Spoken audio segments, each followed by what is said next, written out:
Hello and welcome to the MJ Tape Podcast presented by Sports Fan Entertainment. I am your host with the absolute most, MJ. Thank you for joining me here on the program once again. Where the hell was I last week? Well, turns out there was a limit on my SoundCloud account as for how many hours of content I could upload in a month. I didn't know that. So I recorded last week's episode, realized, oh snap, there's a limit. I have to increase the limit. I have to pay to do that. Got the money in order, paid to do that. And then by the time I did that, it was Wednesday and I was like, screw it. But we're back this week. Okay, we're back for a weekly podcast here on Sports Fan Entertainment, the MJ Tape Podcast. I'm back at you. And we're going to have a quick episode today. There's not much going on in the sports world, so this is actually probably going to be more of a balanced program and maybe even leaning non-sports today. We're going to have my buddy Chase Oliver on for the second half of this program to discuss a couple movies that we've seen recently, Aladdin and Dark Phoenix. So stick around for our reviews of those, but we will begin this podcast by talking about sports, by talking about the biggest sport to me right now, and that is the NBA. I know there's a lot of NHL fans out there. I know you guys are enjoying what appears to be a very, very entertaining Stanley Cup final between the Boston Bruins, this powerhouse for years in NHL, against the St. Louis Blues. Okay, it looks great. It looks fantastic. I'm all for it for you, but not for me. Okay, we're going to talk about the NBA Finals, and what an NBA Finals indeed, as we now have the Toronto Raptors up 3-1 over the Golden State Warriors as of the recording of this podcast. Remember, I record podcasts on Mondays, right? So, as of the recording of this podcast, the Toronto Raptors are up 3-1, and maybe by tomorrow, by the time you're hearing this, or maybe by a week's time, a month's time, a year's time, maybe 100 years' time, I will look like a clown, but I still believe in the Golden State Warriors to potentially win this series, and that is because the Slim Reaper himself, Kevin Durant, will be returning to this series tonight. He will play in Game 5.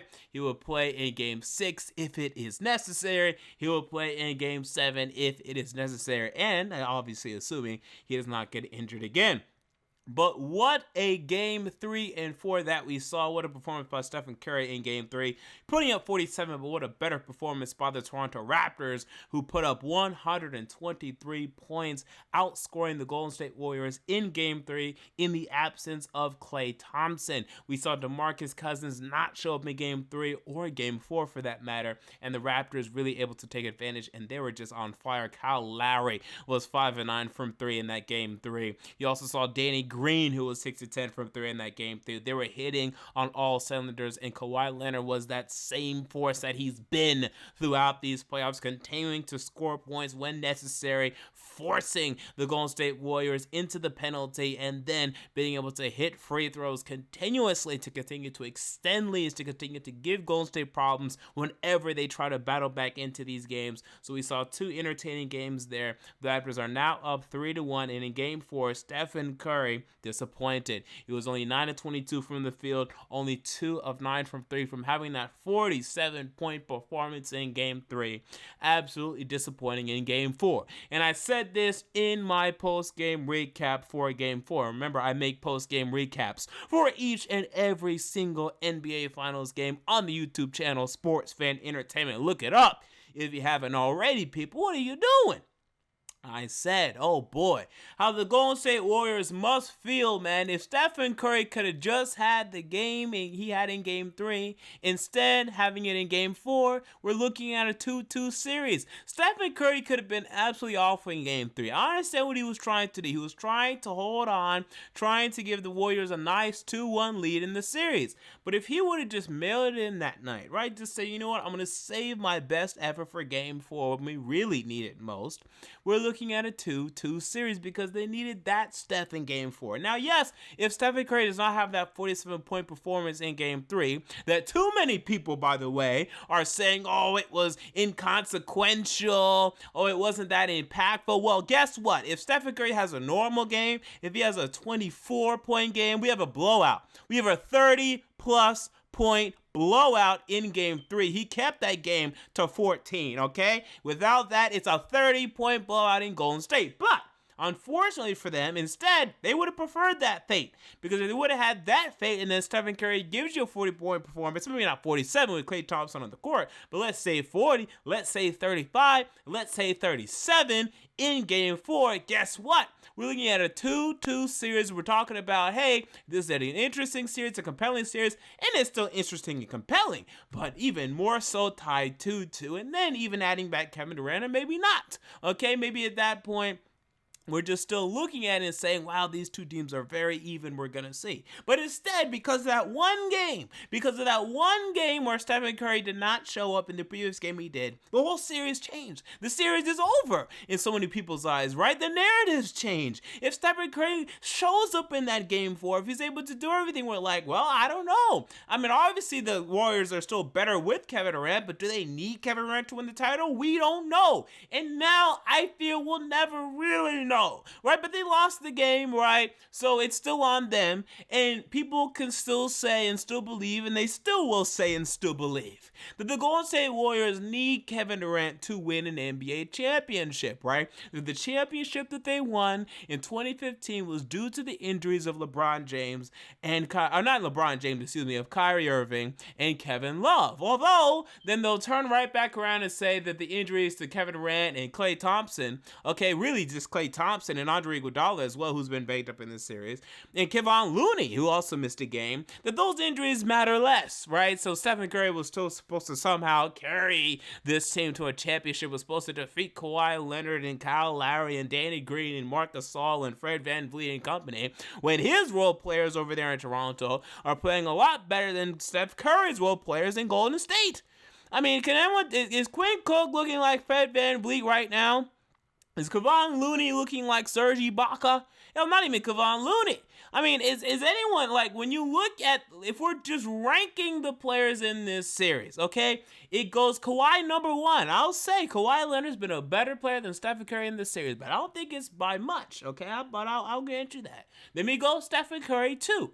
And then we go Klay Thompson 3. I'll give you that. I think Klay Thompson in totality has been the third best player in the series, but he missed a game, right? And that was the game that the Warriors lost. If Klay Thompson is out there for that game, they do a better job defensively. They limit the Toronto Raptors to less than 123 points. Now, maybe they limit them to maybe not the 109 that the Warriors put up, but maybe the Warriors put up more than 109 because now you have Klay Thompson out there who will alleviate pressure from Stephen Curry, who will allow the Warriors to get more points offensively. Perhaps. I'm not even saying that's a given because the Warriors scored less points with Klay Thompson in Game 4 than they scored in Game 3, which, by the way, proves my point that Stephen Curry's 47 in Game 3 was very impactful indeed, because with Klay Thompson, they couldn't even put up those points that they put up in Game 3 when Stephen Curry was going off. So the question to me, right, after you get to Klay Thompson, who's the fourth best player? Who's the fourth best player? Who's the fifth best player? Who's the sixth? Okay, this would be my ranking. You can disagree with it, but I think we'll agree in terms of the overall players I have. Fourth, I would say Pascal Siakam. You could say Kyle Lowry, fine. Either one. We got Siakam and we got Lowry up next, right? We got 4 and 5, right? Best players in this series. Then we got Draymond Green. I think we can all agree on that. Then after that, okay, people, after that, then we're getting into, to me, in totality in this series, it's tough between Ibaka, because Ibaka, although he had a great Game 4, Game 3 was the one where he was having those 6 blocks off of the bench and 6 points, which was decent for sure. Game 1 and 2, he was okay. Ibaka's up there for sure. Danny Green could easily be put there, but Game 4 for him was weak, so it's hard to put him there necessarily. VanVleet has definitely had his moments, but Game 4 he was quiet. But I think that range of players is there, and all of those players, without a doubt, have been more impactful than Kevon Looney. Have been more impactful than Andre Iguodala. Have been more impactful than DeMarcus Cousins. DeMarcus Cousins had that great game too. That's it. After that, he's been awful. He was an absolute atrocious disaster, awful crap-tastic in that Game 4. My God, they should have just took him off the court, and they eventually did. They stopped playing him for a good reason. He was awful in that Game 4. He was awful in that Game 3. He's been terrible for most of this series, except for that Game 2, in which he was decent, really, for the second half. That first half, he was struggling. Don't forget, he was struggling in the first half of that Game 2. right? So don't tell me about no DeMarcus Cousins. You're talking about Van Vliet, Ibaka, Marc Gasol, all being better than the rest of those Warriors, all being better than Andre Iguodala and DeMarcus Cousins and company. Sean Livingston ain't been doing squat. So before you cry on Stephen Curry and rail on Stephen Curry, do so on this one thing. Stephen Curry should have had a better Game 4. I'm with you there. He should have been better in Game 4. Stephen Curry is not the best player in the NBA. Don't get me wrong, he is not, but he's an all-time great. He's the greatest shooter ever. For me, he's a top 20 player ever. I have him over Dwayne Wade. Now, Dwayne Wade had that magical 2006 NBA Finals. It was great. It was one of the greatest carries of a team you'll ever see, and he never did it again. Ever. He went back to finals, went back to 4 with LeBron James, who was carrying him at that point. Not so much in 2011, but definitely in 2012, 13, and 14. Make no doubt about it, ladies and gentlemen. Dwayne Wade could barely even make the playoffs after that 2006 NBA Finals. Could barely even make the damn playoffs, whereas Stephen Curry brought his team to damn 73-9. Albeit in the regular season, that's still a hell of an accomplishment. And he choked away a 3-1 lead. But he was up 3-1 in the NBA Finals. That's still impressive. Yeah, it sucked that he choked it away. But if they would not have signed Kevin Durant, this is my contest. The question is not that, okay, they don't sign Kevin Durant, this is the same team. Would they have beaten the Cavs after that? No, that's not the question, because wait a minute. Who was that small forward that was there? It wasn't just an empty space. It wasn't Andre Iguodala. Andre Iguodala came off the bench. It was a guy named Harrison Barnes who got better after he left Golden State. They let Harrison Barnes go. They signed Kevin Durant. The question is, if they would have instead kept Harrison Barnes, never signed Kevin Durant, with that team that was pissed off after losing, being up 3-1 in the previous finals, would they have come back the next year and defeated the Cleveland Cavaliers with, again, an improved Harrison Barnes, an improved Steph Curry, who, by the way, is still improving even today, Klay Thompson still improving even today, Draymond Green playing better with Harrison Barnes, always being a better fit next to Harrison Barnes than he ever was with Kevin Durant. Would that team have beaten the Cavs in 2017? Would that team have beaten the Cavs in 2018? I say absolutely. Now, that team would have struggled with the Houston Rockets. Now, make no doubt about that. But, as we saw, they actually did pretty well against Houston Rockets without Kevin Durant. So I don't even know if that's even a discussion. We saw that in these playoffs. So my big thing, I just want people to just relax on Stephen Curry a little damn bit. Just relax on him a little bit. Yeah, he's not Michael Jordan. He's not. He's not Michael Jordan. I don't think anyone's saying he is. He's not LeBron James. I don't think anyone's saying he is. But my thing is, people, he's damn good, and don't doubt that. Don't doubt that. Cool Klay is a good damn player. Klay Thompson is a good damn player. He's not a top 10 player in the NBA. His supporting cast outside of Klay Thompson this series has been absolute garbage trash. It's not as trash roster-wise, name-wise, popularity-wise as that 2015 Cleveland Cavaliers team that featured Timofey Mozgov, Matthew Dellavedova, and company. But in terms of their play on the basketball court, it rivals. Did you see DeMarcus Cousins in Game 4? What was the difference between he and Timofey Mozgov in 2015? Mozgov looked better. That's the only difference I see. That's the only difference that I see. Draymond Green and Matthew Dellavedova, one might be a 6'2" Australian, and one might be a 6'9", clown. They look the same to me. Just drawing charges, doing whatever the hell they want to do, getting turnovers, trying to hit the occasional three. Draymond Green is shooting 8%. 8% from three-point range in these NBA Finals.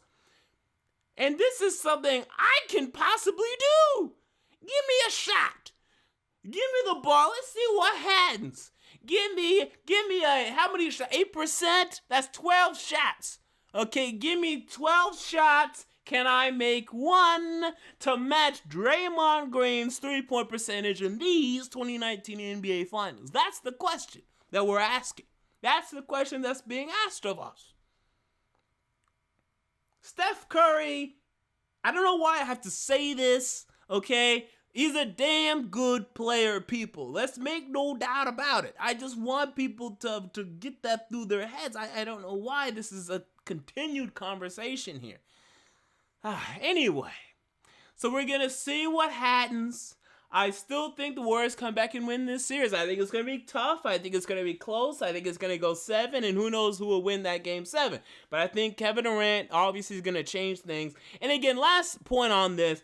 So we know now, and I already knew this, and we all knew this. They both needed each other. Let's not be prisoners of the moment. Kevin Durant couldn't get to the damn NBA Finals without this team.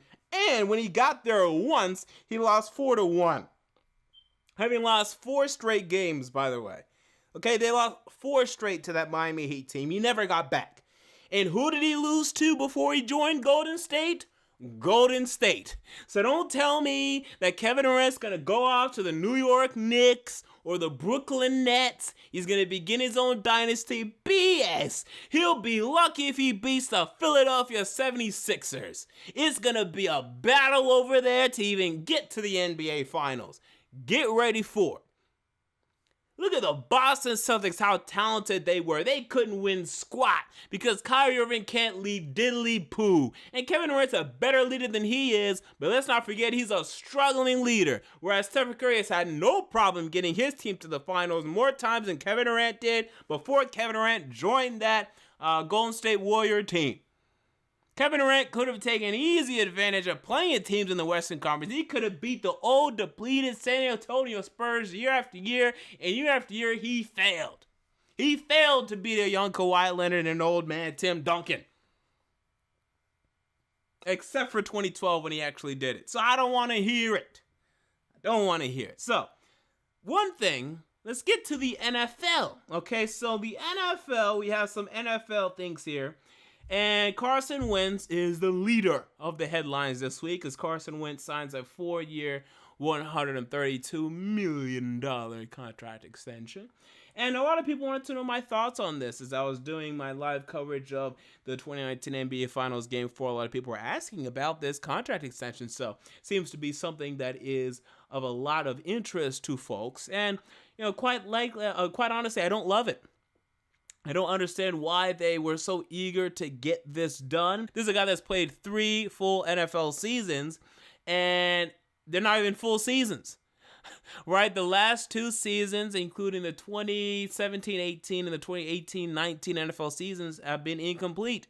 Carson Wentz has not been available when his team has needed him the most. He played 13 games in the 2017 NFL season, and he played 11 games in the 2018 NFL season. And they had to call upon Nick Foles not once, but twice to save the day. So we've seen 3 seasons, which is not much. Now, the 3 seasons have been very good. And based off those 3 seasons, Carson Wentz, to me, is a borderline top 10 quarterback. He's right on the border. He's right on the edge. If you sit down and make a list, you'll put him right next to Big Ben Roethlisberger, right next to Matt Ryan, right next to Jared Goff.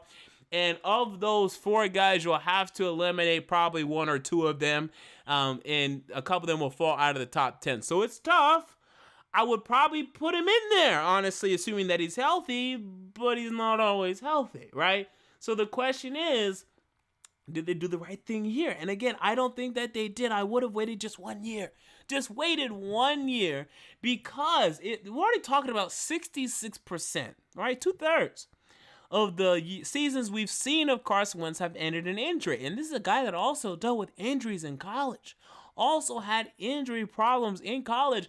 And the thing is, people always love to bring up NFL size. Oh, you gotta be size, you gotta have all the size, you gotta be durable, blah, blah, blah. It's important. These are important traits we want to see out of our NFL quarterbacks. These are important things, right? If we don't see these things, we're taking you off of our board. We don't want you on our board. Get off of our board, right? That's what's always being discussed when it comes to these draft circles with these draft nicks and these general managers and these nerds and everything going on.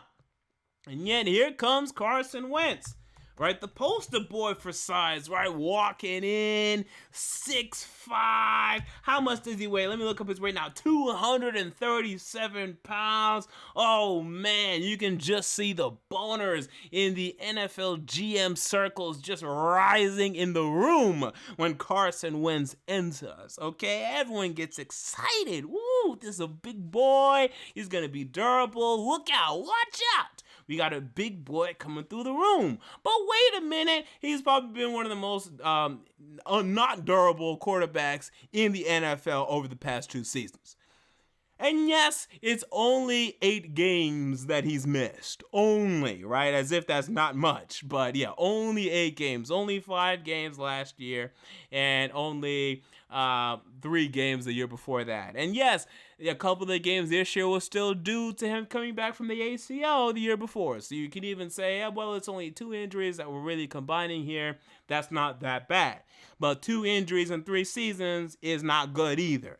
And it's concerning. And the thing is, you had the ability to wait not 1 year, but maybe even 2, but at least 1, because we're coming off of his 3rd season. He still had 2 years left. You already exercised his 5th year option. He wasn't scheduled to be a free agent until 2021. So why are we making decisions in 2019 when this guy's not going to be a free agent until 2021? That don't make no damn sense to me. Patrick Mahomes. Okay, he's going to be a free agent as this guy's going to become a free agent. The Chiefs are just starting to have those conversations, but they're not doing nothing yet. They're just sitting there just waiting. Jared Goff was going to become a free agent same time as Carson Wentz. They're not having those conversations yet. Maybe just preliminary, but nothing's really imminent. At least Jared Goff's been healthy, by the way, too. Let's not forget about that.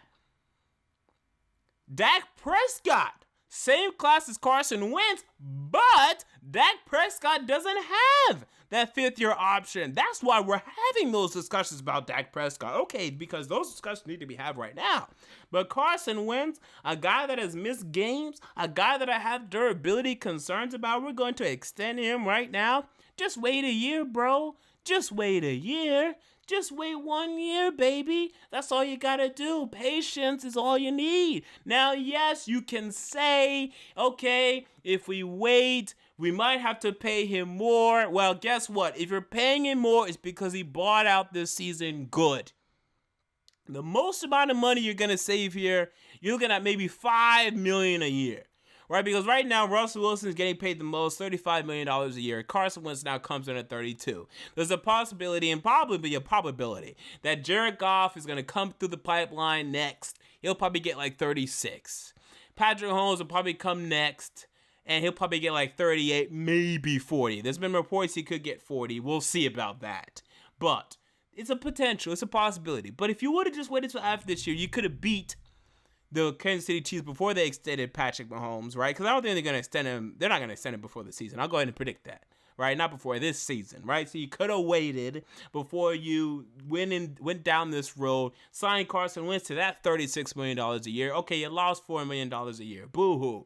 Okay, you can cry over that spilt milk anyway. You go ahead and cut one receiver, and then you made up the damn money. If he balls out this season, if he stays healthy, it's worth it. But if he gets injured, guess what? Now you know, oof, we got a problem here. Now, it may not be a problem to where you have to cut the player. I'm not saying you have to cut Carson Wentz. You have to trade Carson Wentz. You have to do this. You have to do that. But then you have a leverage. Then you say, wait a minute. I'm not sure if we should pay you over $30 million a year because we're not getting 16 games out of you. Then maybe you can negotiate 28. Maybe then you can negotiate 26. Or you can franchise him for a year or two. And just go down a more wise route. Because these injuries are concerning, dog. This is 2 out of 3 seasons. This is 66%. And I'm speaking as a Tennessee Titan fan, dude. Marcus Mariota We lost. We lost week 17, Indianapolis Colts, in large part due to the fact that Marcus Mariota was not on the football field and Blaine Gabbert was. I know how much it sucks. And guess what? Nick Foles is not coming through that door again. And maybe it's the Doug Peterson system. And maybe, you're going to get whoever your new backup quarterback is. I'm not even sure who it is right now. But maybe that guy's going to come in. And if Carson Wentz gets injured, he's going to do just as well as Nick Foles did. Well, then why the hell are we re-signing Carson Wentz then to all this money if you're telling me any quarterback can come in and do it with this system? If it's just a system, it's all the system. We're paying $32 million a year to a guy that did not win us a Super Bowl. We want it with another guy, with the roster. Look at this roster. The roster's stacked. Roster's stacked.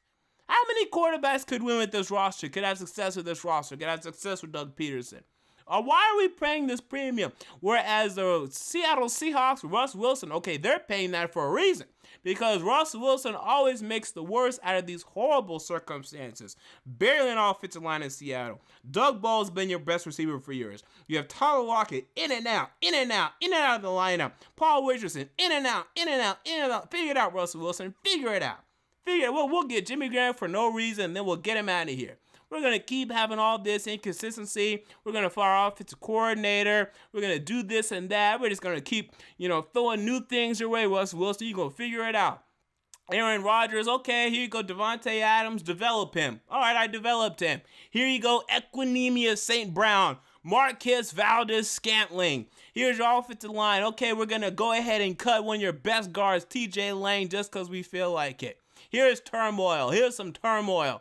Meanwhile, you have Carson Wentz, one of the best offensive lines in the NFL. They keep giving him more talent. They just traded for Jordan Howard. Yes, left tackle Jason Peters got injured. Here comes Halapuli Vaitai, comes in, does a good job. Why are we paying a $32 million premium? Because here's the thing, Eagles fans. You love signing or trading for these Jordan Howards and these Alshon Jeffries, and they got you that Super Bowl, boy. They got you that one. Not Jordan Howard, but, Alshon Jeffrey for sure.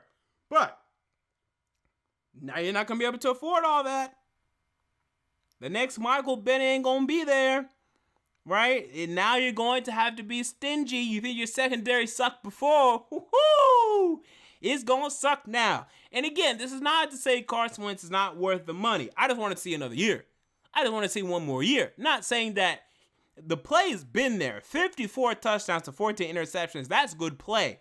The consistency, the durability, you got to see it. Because you're paying full price for something you're only getting 75% out of. And no matter how you slice it, that's too much money. Imagine paying full rent. Imagine you're paying $2,000 rent for a place that you only stay 20 days in a month. You can do that if you want to. But if we can get a better deal, might want to try to get a better deal. Or at least let's find out if I can try to remain in this place for 30 days out of the 30 days of the month, right? That's what I'm saying. All right, we bring on Chase Oliver. Me and Chase go way back to, 2011, maybe 2010 when I first met Chase Oliver, back when I used to make wrestling videos on YouTube.com. And Chase Oliver still makes wrestling videos on YouTube.com, so go ahead and check out his YouTube channel, Chase Oliver 68. What's going on, Chase? Nothing much, MJ. How are you doing here today? I'm doing good. And let me tell you, man, Chase is what I like to call my resident movie expert. Okay, he is a former movie theater employee. What chain of movie theater was it? Good old Regal Entertainment. Now it's called Cineworld, but Regal Entertainment is where I used to be a worker at. I worked as a bartender mostly. Yeah, and that's right. And one time, is it true you met Julia Roberts? Yes, Julia Roberts was a regular at the bar. She was very nice, always tipped well. Funny Julia Roberts story, actually. I didn't know she was in the movie Wonder. Like, I forgot that she was in Wonder. And we were talking about this movie, and I said the mom did a great job. And one of my coworkers had to remind me that Julia Roberts was in the movie. And I said, no, she isn't. The mom is someone else. Then I went to the poster, and it turned out it was Julia Roberts. So, yeah, I felt pretty dumb after that. I don't know if she felt like I was joking. But, yeah, she would come into the movie theater frequently. She saw Boss Baby, It. What other movies? I know she saw Wonder. She would always, come out. She would always leave the movie, too, and stuff like that. And we always kind of bend the rules for her because, she's a celebrity. So you kind of do that. But, yeah, she was cool. And that's one of the perks of living in the LA area. You get to see these celebrities all the time. And Mhm. I know Chase Oliver, he's a fan of Mills out there, so I'm sure he Yes. definitely enjoyed meeting Julia Roberts in person. Oh yeah. So speaking of movies, we are going to get into some movies here today. We have Aladdin and Dark Phoenix on the docket, and we're going to go ahead and get Dark Phoenix out of the way here. Now, me and Chase Oliver have been a fan of these X-Men movies throughout their history, starting with X-Men 1 that came out, I want to say, in 2000. Okay, so it's definitely been a while for these X-Men movies, about 19 years, and they've been coming to an end now. We had Logan a couple years ago, which I think was absolutely fantastic. To me, one of the best comic book movies of all time. In fact, to me, I would honestly put it number 2 next to The Dark Knight. I love that movie. Deadpool's also up there, and the original Avengers as well. But Logan was fantastic. And here we go. We have the opportunity to send off the X-Men First Class cast with James McAvoy, Michael Fassbender, and company. Well, with the Dark Phoenix storyline. Chase Oliver, this is a non-spoiler review. Give me your non-spoiler review of this movie. What did you think about X-Men Dark Phoenix? I can't believe they allowed a Netflix special to be aired in the movie theater like this. This was disgraceful, MJ. I could not believe they let this go through. Well, you see, this is where me and Chase will actually disagree a little bit. I don't think it was that bad. I don't think it was great either. I would say it was decent. Okay, when you look at the cast of characters, right? Again, we have McAvoy, Fassbender, Sophie Turner, who was actually the main character for this movie playing Jean Grey. I thought they all did a good job playing what was written for them. So it was definitely well acted. I actually liked the first act of the movie. Some of it was a little foolish. For instance, and this is not a big spoiler, within the first 2 minutes they go to space, and some of them are wearing, helmets. Some of them aren't. There's some continuity errors and flaws there. And it was a little odd at times, but I was okay with the first act. And then as soon as the villains came around and Jessica Chastain and it came around, that's when things really got bad. The villains of this movie are absolutely the worst part of the film. I mean, they offered almost nothing to the film, just the most boring villains I've actually seen on film in a comic book movie in quite some time. I can't even remember when a villain was this, lame and bland. What about Doctor Doom from the Fan Four Stick, the reboot Fantastic Oh man, I Four never even watched that Fan Four Stick. When I saw that 11%, and I heard everyone saying it was just god awful, I never even saw that Fan Four Stick movie.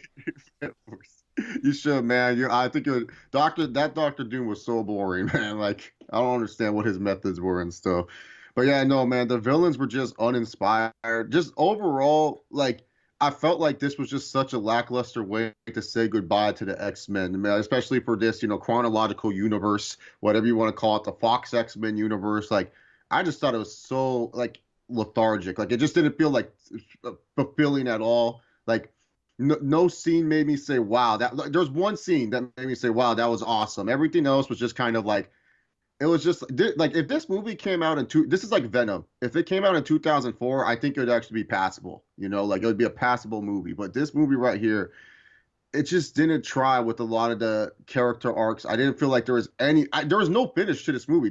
This movie is like Captain Marvel. I didn't feel like there was any ending whatsoever. Like it was a pause. And now it's just kind of like a wait and see to see what happens next with the X-Men. Obviously, Disney's going to pick it up because X-Men prints money and everything. But at the end of the day, this movie right here, and you could tell they were kind of embarrassed not to put X-Men in the title. They just named this movie Dark Phoenix. It's not X-Men Dark Phoenix. Like, it's just called Dark Phoenix. And I think it's time, MJ, they retire any hope of doing a Dark Phoenix storyline in any movie. It's just impossible. Like, there's no way they can produce a Dark Phoenix movie ever again, or at least a Dark Phoenix storyline ever again. It's just done. Like, no more. Like, too much hype.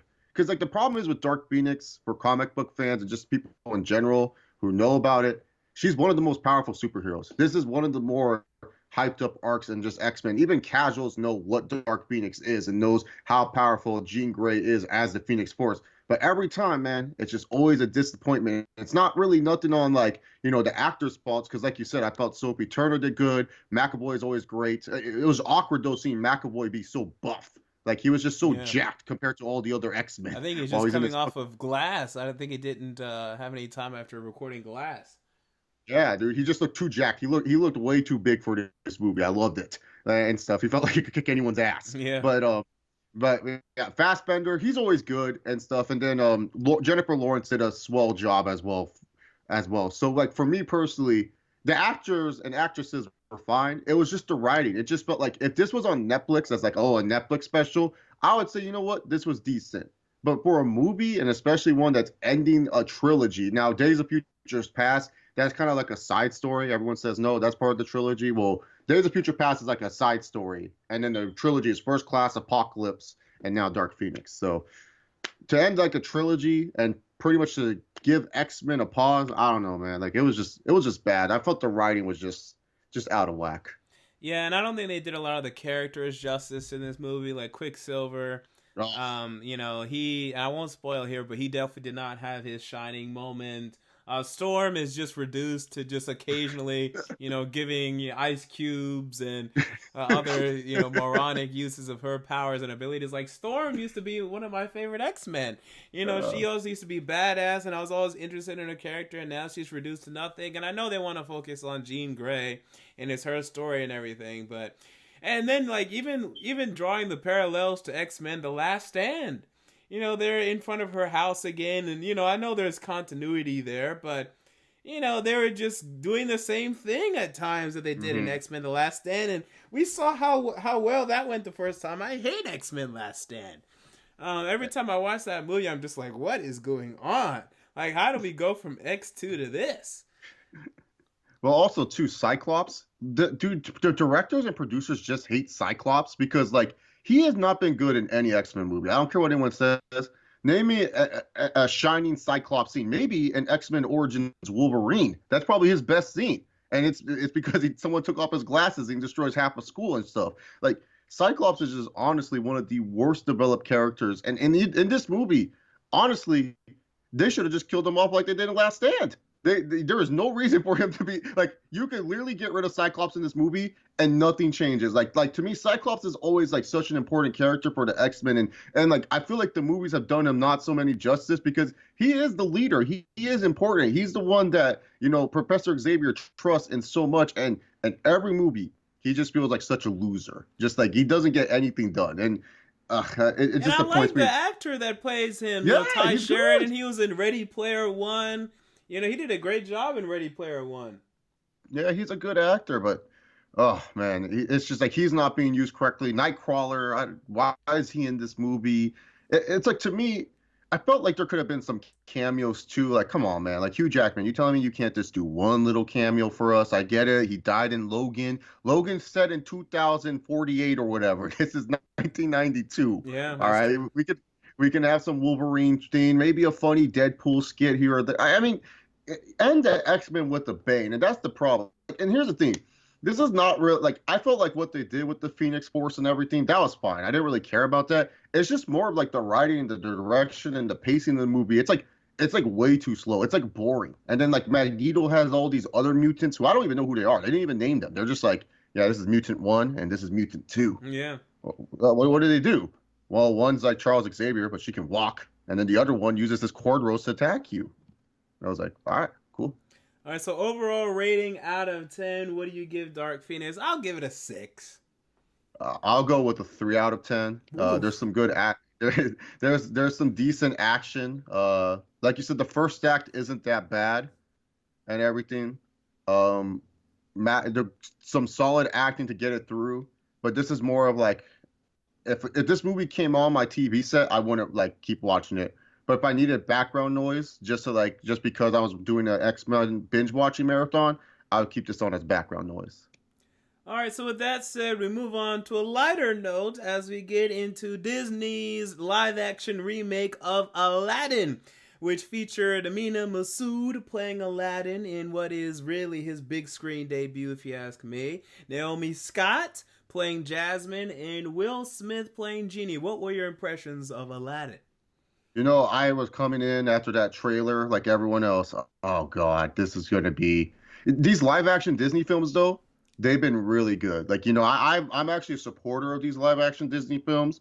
And Aladdin, once again, I felt did a good job with it. Nothing like that's going to blow me away, but it was funnier than I thought it was going to be. Like, I actually came out of the movie having a good time. The scening, my only complaint about these live action Disney films is I don't know, man. I don't know what they're doing in the studio with the dubbing or anything, but the dubbing just sounds off. Just get the original song and just have these guys lip sync or something because sometimes, man, it just feels like it doesn't hit with me like when they're singing the original Disney songs. But overall, they got me the feel of Agrabah. I felt like I was in that area. The Cave of Wonders was the only disappointment for me. Like I was just like, what? That's a Cave of Wonders? That's it? Like the monster head, not really the inside. Inside was cool. Talking about the monster head, but overall, it's what I expected from this live action movie. It like really felt like, and this is why I'm so excited for Lion King. I just feel these Disney live action movies have just been hitting it on the head. Like maybe the worst one is Maleficent, but that's not really that was like an original story and stuff. That didn't have any source material. But the ones where they take the cartoon and they make it come to life, maybe Cinderella's like the worst one, and that's not even that bad. So Yeah, I'm with you when it comes to these Disney live action remakes. It's sad that Disney can't even produce stories as good as these anymore, which is why they have to, wrap around yeah. to these. Because honestly, like, I'm still someone that when it comes to Frozen, like, I just don't get it. I know it's okay, but I don't understand why Frozen is like honestly the biggest original Disney movie in the past decade. It's ridiculous to me. This is not even close to Lion King. This is not even close to Aladdin. This is not even close to A Bug's Life, if you ask me. But anyway, Bug's Life, yeah. Honestly, really. So here we are with Aladdin, and I agree with you. I thought that it was a good live action remake. I thought Aladdin did a very good job. Being the street rat and yet having very endearing traits as well.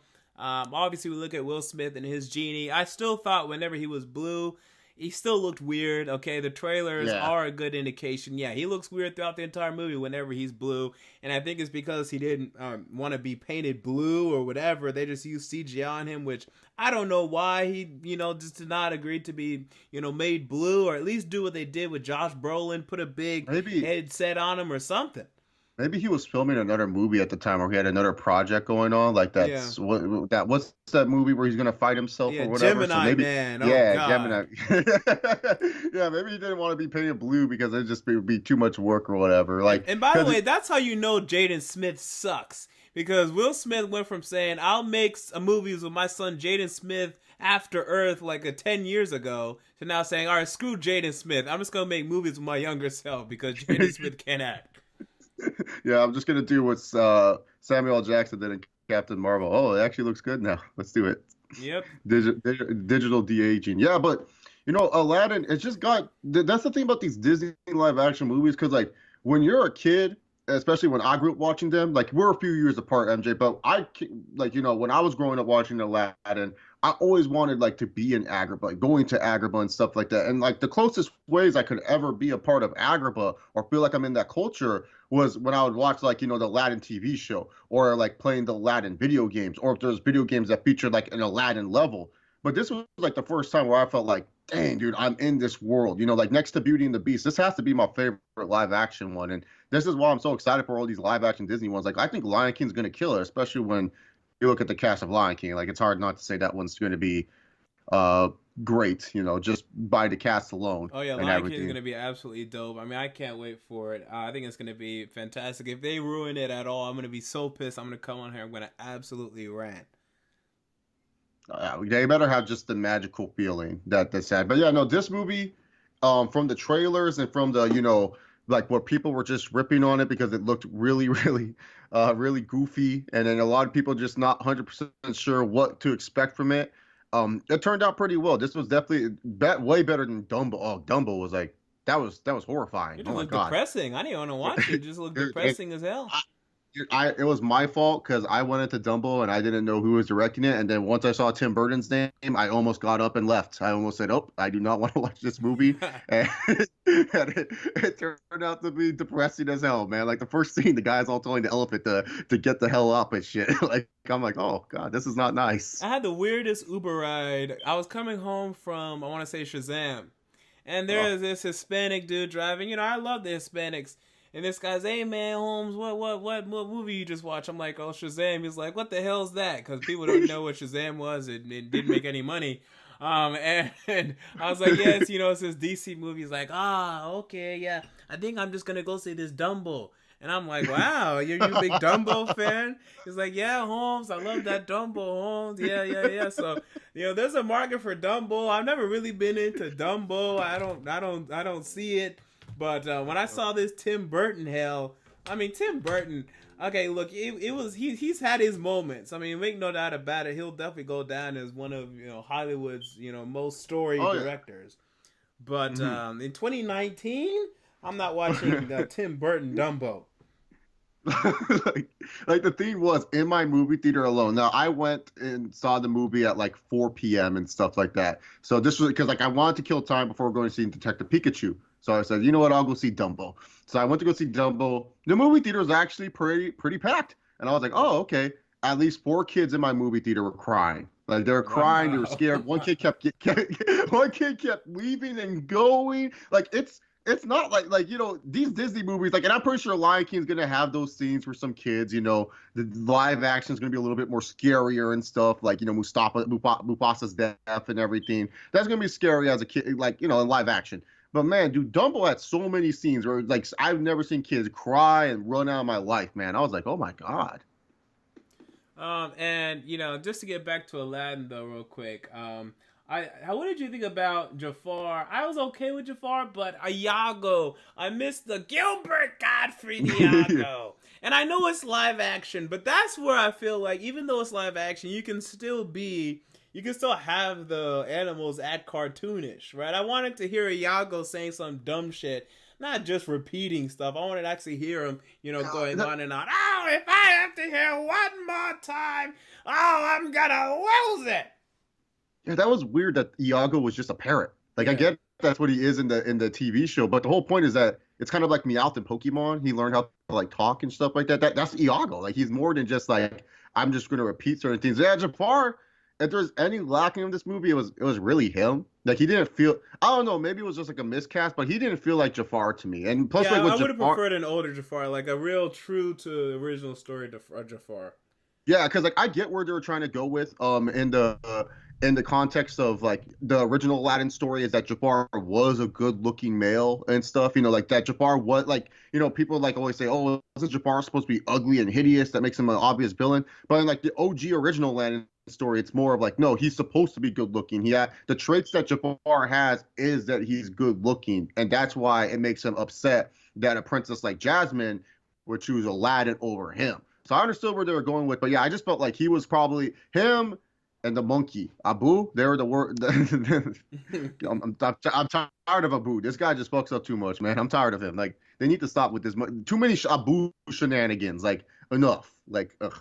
So I better expect, during Lion King, I want to hear Zazu. I want to actually hear him saying stuff, okay? I want to hear him saying, good morning, sire.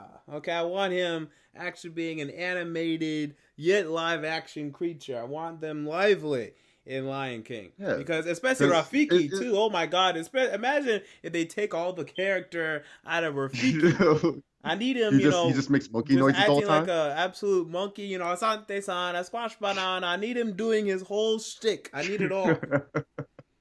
Yeah, because the thing is about the Lion King trailers, they're doing a weird thing where it's the only animals we've seen talk and act human are Scar, Mufasa, which is obvious, the Timon and Pumbaa, and Rafiki. Those are it. We haven't seen any Simba hasn't talked yet. We haven't seen any trailer, unless I missed the trailer. But all the trailers I've seen, they still haven't talked. No, the right. main ones. Simba has not talked yet.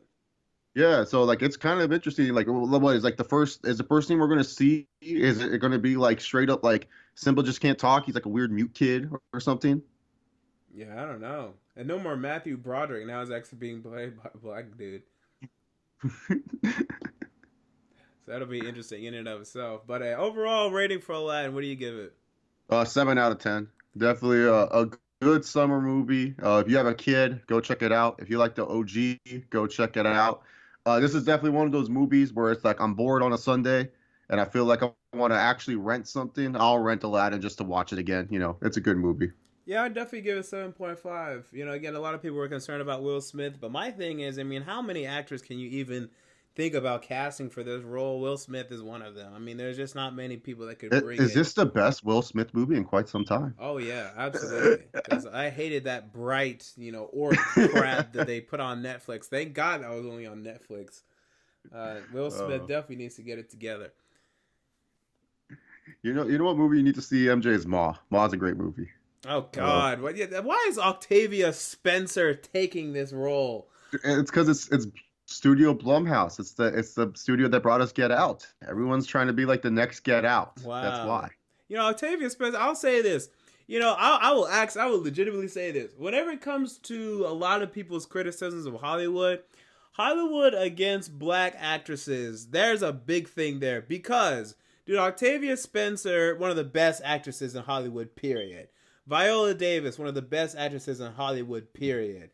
Lupita Nyong'o, one of the best actresses in movies, period. They should be like number one, or at least at the top of the list for like the top actresses roles out there every single time, and they're not. That is one plight I will have with Hollywood. Black actresses, especially if you're dark skinned, yeah, you will be looked over.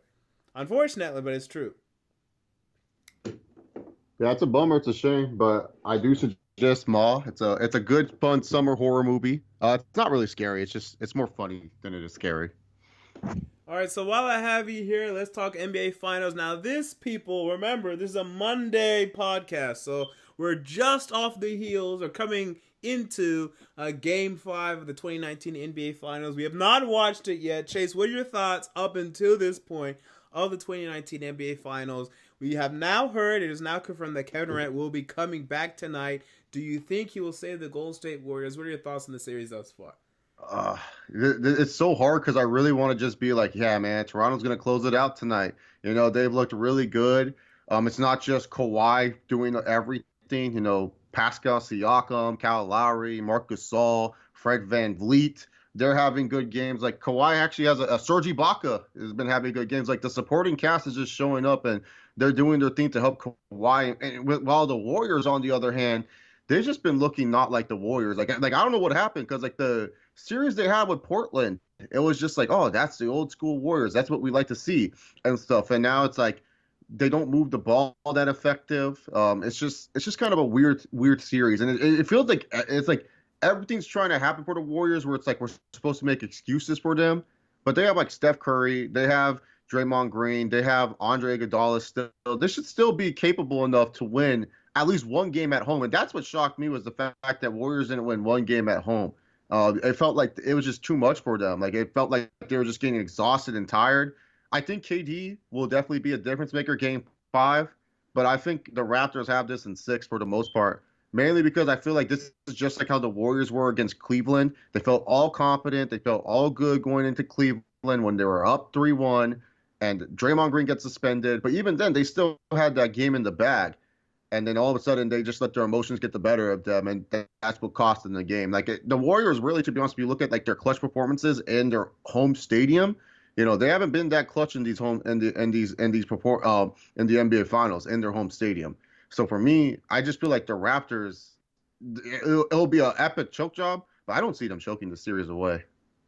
Yeah, it's going to be very interesting. And I thought after the Warriors won game 2, I'm like, all right, at the very worst, we're going to see a 6-game series here. Because I expected the Warriors to win one game, of the 2 in Golden State, and then for the Raptors to respond. I actually really expected the Raptors to win game 3 after we got news that Klay Thompson was out. So everything was going according to plan, but then game 4 happened. And that was the game that the Warriors should have won, right? So that's where this series will divert. And I don't care if the Raptors win in 5. I don't care. It's that game 4 that is always so pivotal and so underrated when it comes to these series. Game 4, people, is huge. There's a huge difference between the series being tied 2-2 and the series being 3-1, right? Because if the series is 2-2, it's going right as we expect. we're looking at a 6-7 game series and likely a 7-game series, but then now we could be looking at a 5-game series as the Toronto Raptors have home court advantage. And that one game, that one regular season game that separated the Toronto Raptors and the Golden State Warriors is now rearing its head as the Golden State Warriors finished 57-25 and the Raptors finished 58-24. So that's another component to all of this. So really that one game where the Warriors were up at halftime, I want to say the score was 46-42, and they should have went up way more than that. It was a 4-point lead, but Curry was not hitting his threes in the first half. DeMarcus Cousins was god-awful. Draymond Green wasn't doing enough. And then they let the Raptors hang around, and then the second half they caught fire, and really they might have lost this series. Now, I think tonight, with the return of Kevin Durant, the Warriors will win. However, it's just going to depend on their energy, right? Will they still have that same fight that they displayed against the Oklahoma City Thunder in 2016 when they were down 3-1? Will they show the same fight that they showed against the Houston Rockets when things were tied 2-2 in Game 5 and their backs were against the wall without Kevin Durant? Or will they show up like the Miami Heat did in 2014 in their series against the Kawhi Leonard-led team against the San Antonio Spurs, where in that Game 5, they didn't care. The series was over for them. They were still talented enough to come back, absolutely, but they just didn't care anymore. They knew that their reign as a team was over. They weren't a dynasty, but their reign as being the best team in the NBA was over, and they're ready to move on. LeBron had checked out. Dwayne Wade had checked out. Chris Bosh was the only one that was trying at that point. So it's just going to depend on the energy of the team. I think they'll be there. I think Steve Kerr will get them there. They've had 3 days to rest since that Game 4 disaster, but make no doubt about it, they're going to have to bring that energy tonight. Yeah, because if they don't, man, they're just gonna be done, and it's gonna really affect to see how the Warriors move forward. I always wonder, is KD just kind of playing this game because he feels like he needs to, or if he really wants to play the game? That's like really a question that I have in mind, because I'm just being real. Everyone says, no, KD's not leaving. I feel like he's gone. I don't know where he's going to go, but he's gone. And for me, it's just like, is KD really there, or is he just going to be there so that way it looks good on his resume? It makes it seem like, oh, he's tough. And, is he really playing for the right reasons tonight? That's what I look at when I see this game, because I know Steph wants to try to win a title. Klay Thompson, I'm pretty sure. Well, Klay Thompson's one of those guys. He likes to win championships, but I feel like he's not going to be upset if they lose tonight or whatever. And Draymond Green, we all know how he is.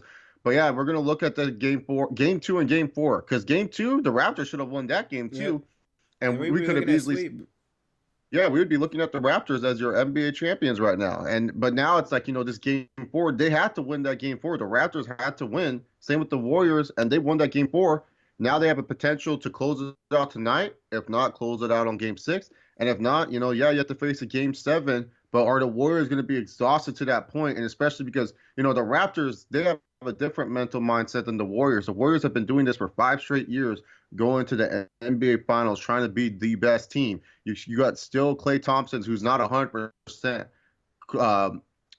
Kevin Durant, not 100%. Are they going to be ready for that mental edge of a Game 7? I don't know, because Steph Curry, he doesn't show up during Game 7. So I can tell you that from a fact. I look at so many stats, and I don't see any Game 7 Steph games that come into my mind. So. All right, well, with that said, Chase Auber, thank you for joining us here on the MJ Take podcast, providing us with your extreme movie knowledge. It's been a pleasure. I'm sure you'll be back plenty of times because God knows I need guests, and you're a good one. Yes, MJ, thank you. All right, so we move on to the mailbag. We have some sports questions in the mailbag this time around. Remember to send your mailbag questions to the MJ Take Podcast at gmail.com. And I decided to open it up to sports questions as well as non-sports questions. We have time today, so we'll get to the podcast questions today. And we have an email by Ethan Rants. Ethan Rant says, hey, MJ, been a fan of yours since I found you on YouTube during this past season. Thank you, Ethan. Love your analysis and the fact that you're a Titans fan. I'm a football guy, so I'm going to keep it football related. Question number 1. How do you think Matt LaFleur is going to fare in his head coaching stint in Green Bay? Do you think there'll be strife between him and Aaron Rodgers? I've got the Packers as the 3rd best team in the division, even after all of their uncharacteristic free agency additions. Now, Matt LaFleur and Aaron Rodgers, they're going to do as well as they do on the football field in terms of their relationship, right? If things are going well, if they're scoring touchdowns, it's going to be fine. Matt LaFleur is not a very, boisterous guy. They're not going to, clash heads personality-wise. He's a pretty calm, cool personality from everything that I've seen. He worked well with Matt Ryan. He worked well with Marcus Mariota. I expect him to work well with Aaron Rodgers. But Aaron Rodgers is a guy that knows football. He knows what's going on the football field. If the Packers are struggling offensively and he feels that Matt LaFleur had a lot to do with that, he will voice his concerns. And I still feel that the Packers were too early in getting Matt LaFleur as a head coach. I'm a Titans fan. Again, I know this guy, right? I saw him as offensive coordinator of the Tennessee Titans in the 2018 campaign. The Titans had one of the worst offenses in the NFL in the 2018 campaign. Is this the guy you want to be hiring? The guy that orchestrated one of the worst offenses in the league. Now, a lot of that has to do with Blaine Gabbert being in there, Marcus Mariota not being 100%, and all of that. But regardless, after that being his one and only year as a play caller, one and only year as a sole offensive coordinator and guy who was in charge of the offense for a defensive head coach, that was not enough for me, right? So I still see problems there, but I like Matt LaFleur's demeanor, as I mentioned earlier. I think he's a guy that learns how to adapt quickly. He learns quickly, makes adjustments okay. So I think they'll figure it out, but there is cause for pause here, and I definitely would not have gotten Matt LaFleur as early as they did. I think that was a mistake. And he also asked, and of course I have to ask a Titans question, but I want to try a different one. Kevin Byard is clearly the most notable guy in the secondary, but who do you think steps up this season? I think Adoree has a huge season. He's very naturally gifted, and I'm hoping Dean Pease learns him up good. Thank you for the email, Ethan Rance. Now, this is a very interesting question, right? So we look at the Tennessee Titans secondary, which is, kind of a forgotten entity at times when it comes to this Tennessee Titans defense, but it is a quite good secondary, as they have no pass rush, right? I mean, the pass rush is fine, but it really comes, via the inside linebackers, even the strong safeties at times, and it takes longer for the inside backers and the strong safeties to get sacks than it does the edge guys, right? In an ideal defense, I'll say, right? So there's a lot of pressure on this secondary, on Adoree Jackson, on Logan Ryan, on Malcolm Butler, and Kevin Byard and Kenny Vaccaro in the back to be consistent. So this question is, again, who will step up in the secondary? Now, Logan Ryan is coming into a contract year, I believe.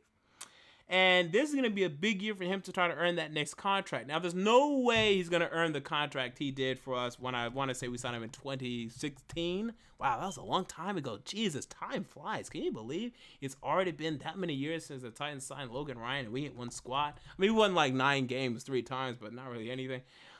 So this could be a big year for him to try to step up, him to try to earn that next deal of his. But honestly, I'm looking at Malcolm Butler, who, again, he really resurged for us during that second half of last season. He struggled early. That was well documented. He had his problems. But during the second half of the season, he really got into his own, really got physical and confident. I think he's going to carry a lot of that into this upcoming season. Now, I'm with you. I'm expecting some things from Adoree Jackson, and I would love for him to take that next leap. If we could get Adoree Jackson to Pro Bowl level, oh man, I think it'd be over. I think you're looking at an elite defense. We'd have an elite player at each level. You're talking about Jarrell Casey being elite in terms of the defensive line.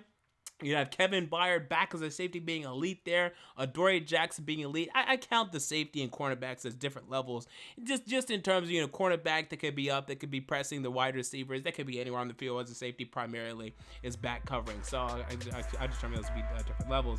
And then with Jayon Brown now coming into his own in terms of the inside linebackers. I mean, wow, you could really be talking about a nice unit defensively. So I would love for Adoree Jackson to be that guy. I hope he's that guy. I'm going to go a little bit off the cuff here and say Malcolm Butler is a guy that will really take a step and be the most improved for the secondary in this upcoming 2019 season. So there you go. This has been another episode of the MJ Tape Podcast. Remember, we are available on iTunes, Spotify, YouTube, SoundCloud, almost anywhere you can listen to my beautiful voice. Until next time, this has been MJ of Sports Fan Entertainment, and I'm out. See you all later.